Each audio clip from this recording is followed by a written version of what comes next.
कश्यप जी को ब्याही, जिनमें से दिति से दैत्यों का वंश चला, अदिति से देवों का। दिति की एक पुत्री थी जिसका नाम था रचना देवी। इनका विवाह त्वष्टा मुनि से हुआ। इनके दो पुत्र हुए, विश्वरूप और सन्निवेश। इसमें से विश्वरूप कुछ समय के लिए देवताओं के गुरु भी बने। परीक्षित ने कहा, महाराज देवताओं के गुरु तो बृहस्पति हैं, तो विश्वरूप को ऐसी क्या बात हो गई कि विश्वरूप को गुरु बनाना पड़ा। सुखदेव जी महाराज ने कहा, परीक्षित एक बार इंद्र अपनी सभा में बैठे थे। ब्रह्मादि अप्सराएं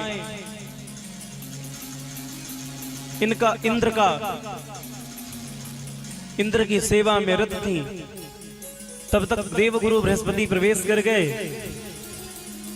इंद्र भोग विलास में इतना आसक्त थे कि गुरु पर ध्यान नहीं दिया, गुरु का अपमान कर दिया। सो अपमान सहन न हुआ बृहस्पति जी से, तो त्याग कर देवताओं को चले गए।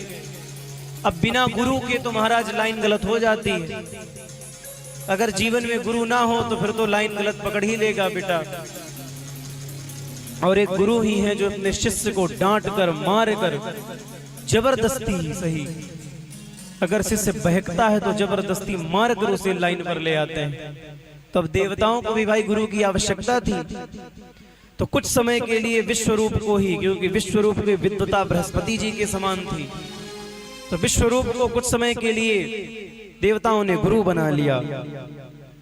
गुरु बनते ही विश्वरूप ने सबसे पहले देवताओं को, इंद्र को नारायण कवच का उपदेश किया। 6वें स्कंद के 8वें अध्याय में भागवत जी के नारायण कवच का उपदेश किया। आचार्य इस नारायण कवच की बहुत महिमा गाते हैं। आचार्य कहते हैं कि जो भी व्यक्ति नारायण कवच का प्रतिदिन पाठ करता है, इस सृष्टि में किसी में सामर्थ्य नहीं है जो उसका अहित कर सके।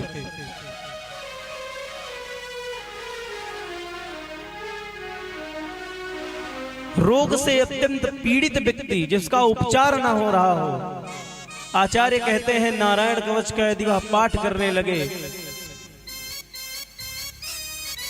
तो तत्क्षण रोग उसके शरीर को त्याग कर चले जाते हैं, रोग मुक्त हो जाता है वह व्यक्ति।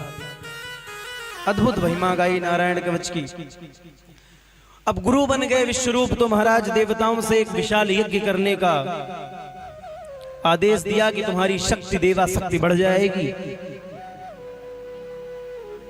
परंतु महाराज यज्ञ में देवताओं के सहित विश्वरूप, क्योंकि मामा थे राक्षसों के, दैत्यों के, तो दैत्यों के निमित्त भी भाई, अब माँ में तो एक ही माँ है, लेकिन मामा में दो माँ हैं, तो स्वाभाविक है कि मामा का प्रेम भांजे के प्रति ज्यादा होगा।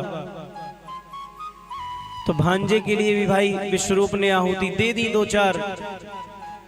इंद्र को भनक लग गई कि महाराज ये तो गड़बड़ कर रहे हैं। सो क्रोधित हो गए इंद्र और गुरुदेव की ही गर्दन उड़ा दी। गुरुदेव की गर्दन उड़ाने की वजह से ब्रह्महत्या लग गई इंद्र को।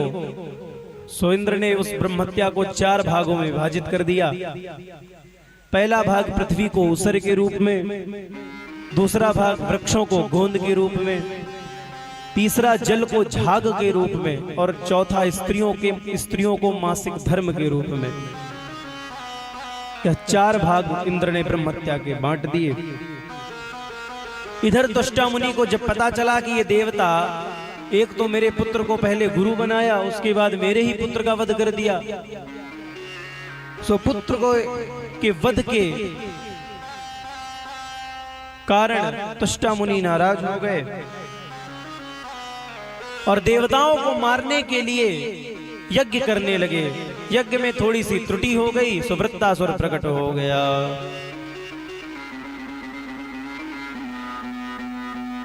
अब महाराज वृत्तासुर जब प्रकट हुआ तो आदेश दिया कि जाओ देवताओं का संहार कर दो। इंद्र शत्रो विवर्धस्व मां चिरम जय विद्विषम। जाओ, इंद्र की हत्या के निमित्त, इंद्र का वध करने के निमित्त यज्ञ किया। वृत्रासुर प्रकट हुआ, आदेश दिया जाओ देवताओं का संहार करो। वृत्रासुर चल पड़ा। देवता बेचारे परेशान, भागे भागे फिरे विष्णु जी के पास गए, प्रभु बचाइए, रक्षा करिए नारायण। भगवान ने कहा एक ही उपाय है, दधीच मुनि के पास जाओ, उनकी अस्थियां से आयुध बनाओ और उसी से युद्ध करो तो जीत सकते हो, अन्यथा कुछ कर नहीं सकते। अब देवता भागे भागे गए दधीच मुनि के पास। परशुराम जी जब इस धरा को छोड़कर तब के लिए जाने लगे, तब उन्होंने अपने आयुधों को दधीच मुनि को दे दिया और उनके सारे आयुध दिव्य अस्त्र थे कि इसकी रक्षा करना। अब महाराज दधीच मुनि तो बाबा आदमी, कब तक रक्षा करेंगे? पता चले किस दैत्य के हाथ आयुध लग जाएं, शस्त्र लग जाएं, आतंक काट दे। तो महाराज दधीच मुनि ने उन सारे अस्त्रों को घिस घिस कर पी लिया। उसके प्रभाव से उनकी अस्थियों में अद्भुत तेज आ गया। देवता गए दधीच मुनि से प्रार्थना करी कि प्रभु ने ऐसा ऐसा कहा है। दधीच मुनि ने सहस्त्र स्वीकार किया, स्वयं की अस्थियां दान दे दी। उन अस्थियों से इंद्र ने वज्र बनाया और लेकर के पहुंच गए वृत्रासुर के सम्मुख। अब महाराज वृत्रासुर जैसे ही समर भूमि में आया और आते ही जैसे ही उसने इंद्र के हाथ में वह वज्र देखा, सो उसे वज्र में प्रभु श्री हरि नारायण का दर्शन होने लगा। और वृत्रासुर ने 4 श्लोकों में प्रभु की दिव्य स्तुति गाई।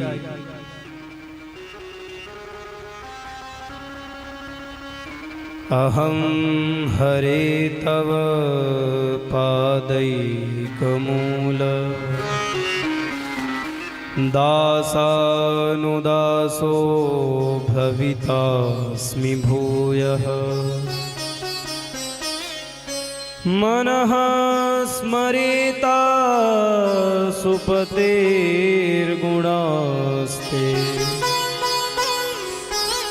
गृहीतवा कर्म करोतु कायः। प्रभु श्री बालकृष्ण प्रभु से स्तुति गाई और वृत्रासुर स्तुति में कह रहा है प्रभु से कि प्रभु न नाक पृष्ठम न च पारमेष्ठ्यम न सार्वभौमम न रसाधिपत्यम। मुझे इस लोक पर लोक का सुख नहीं चाहिए, मुझे धन की आकांक्षा नहीं है, मुझे भोग की आकांक्षा नहीं है, और तो और मुझे मोक्ष भी नहीं चाहिए। इस संसार के प्राणी जितनी आकांक्षा रखते हैं, मुझे कुछ नहीं चाहिए।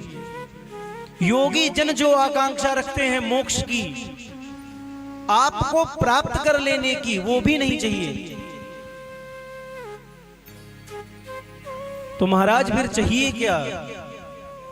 तो वृत्रासुर कह रहा है समंजसत्वाम विरही आकांक्षे, मैं आपके विरह में रहना चाहता हूं, मैं आपके विरह में प्रभु तड़पना चाहता हूं।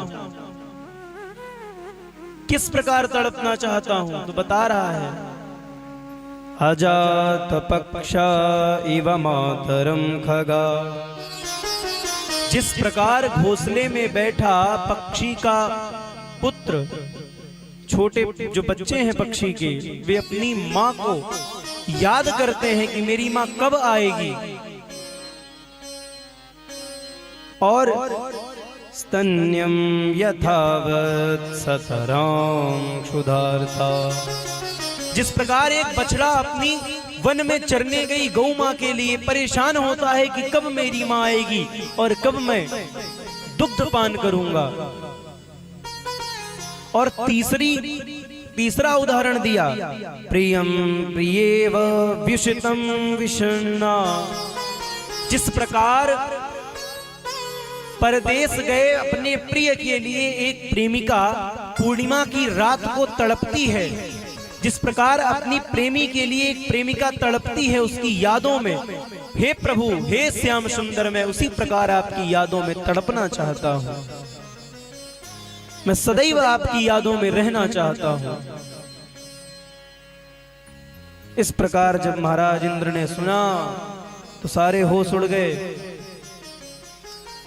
एक दैत्य इस प्रकार प्रभु की स्तुति कर रहा है, एक असुर इस प्रकार प्रभु को प्राप्त करने की बात कर रहा है और बिना किसी आकांक्षा के प्रभु के विरह में रहने की बात कर रहा है।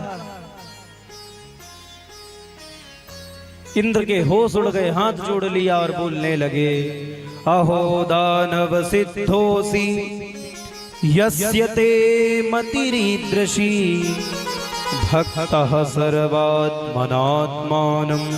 सुहृदं जगदीश्वरम्। अहो दानव सिद्धोसी, दानव राजा धन्य है। और महाराज जैसे ही इंद्र के शब्द कान में गए, सुवृत्तासुर का मूड खराब, दौड़ पड़ा। इंद्र ने सबसे पहले वृत्तासुर की भुजाएं काट दी। सुक्रोधित होकर मुंह फाड़ कर दौड़ा और एक ही बार में इंद्र को रसगुल्ले की तरह अंदर। अब इंद्र महाराज वृत्तासुर के पेट में 1 वर्ष तक रहे। अंत में वृत्तासुर का पेट फाड़कर वज्र से बाहर निकले और वृत्तासुर का अंत हो गया। बोली भक्तवत्सल भगवान की जय। आचार्यों ने कहा कि पेट में एक वर्ष तक रहे तो जिंदा कैसे थे?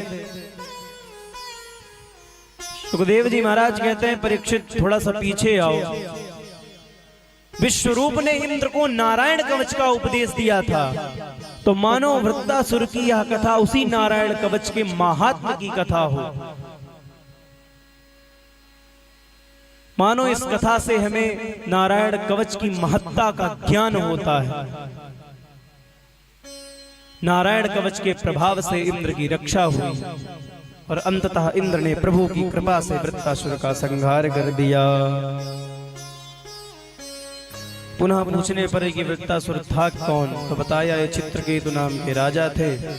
पुत्र हो नहीं रहा था, 1 करोड़ विवाह कर लिए, अंततः पुत्र हुआ तो ईर्ष्यावश पुत्र को मारने के लिए उद्यत हो गई सब रानियां।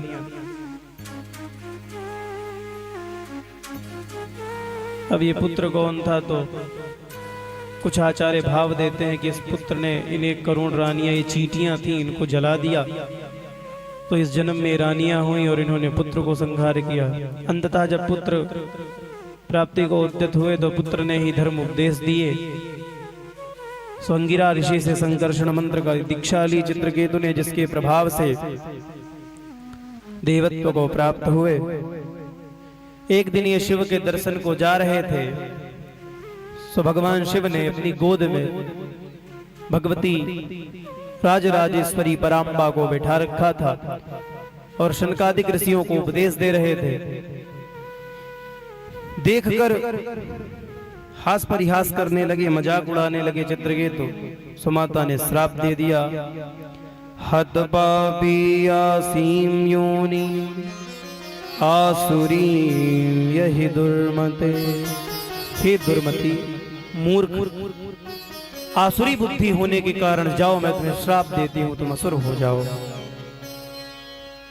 ये वृत्तासुर वे चित्रकेतु नाम के जो राजा थे, वे माता के श्राप से वृत्तासुर हुए और आज प्रभु की कृपा से इनका उद्धार हो गया।